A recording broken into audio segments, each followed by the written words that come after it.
Also, crafting of the Bangsamoro Basic Law will not be easy. This early lawmakers have raised several concerns that must be addressed. Freddie, Abando reports.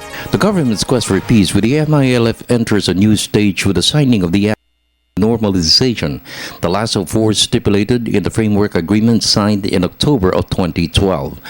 The first three annexes covered transitional arrangements, power, and wealth sharing. Winning the peace has been a commitment of President Aquino. I congratulate the two panels. What they did is a small step for Pinoy, the president, but it is a giant leap for all Filipinos. First, I'm happy, because finally, after the Moro National Liberation Front signed peace agreement in 1996, the final peace agreement, we now have the Moro Islamic Liberation Front signing another agreement, the framework agreement with the government of the Republic of the Philippines. Of course, as a Moro, I'm happy.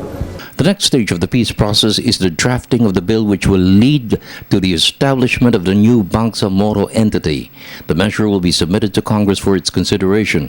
Among the sensitive issues to be tackled are the creation of the new Bangsamoro entity, what happens to the armed law that provided for autonomy composed of 5 provinces.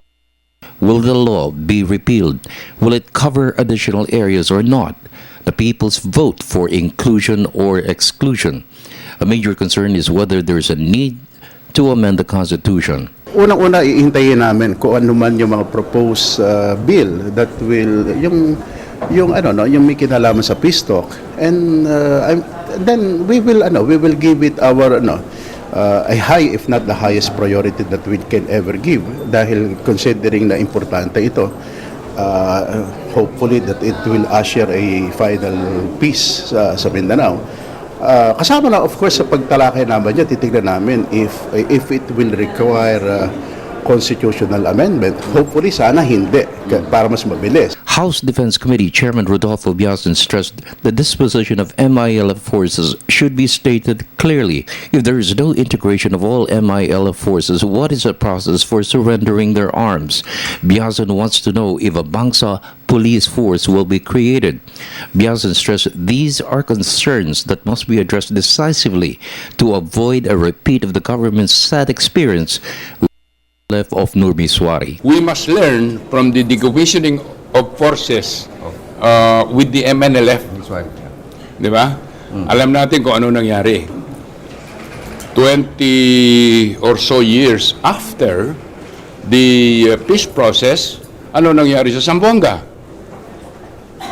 That happened. What happened to Zamboanga could only happen because I think this was not addressed by the previous agreement, the 1996 Jakarta Accord and the subsequent enactment of Republic Act 6734 as amended by Republic Act 9054. Kailangan na pag-aralan natin yan.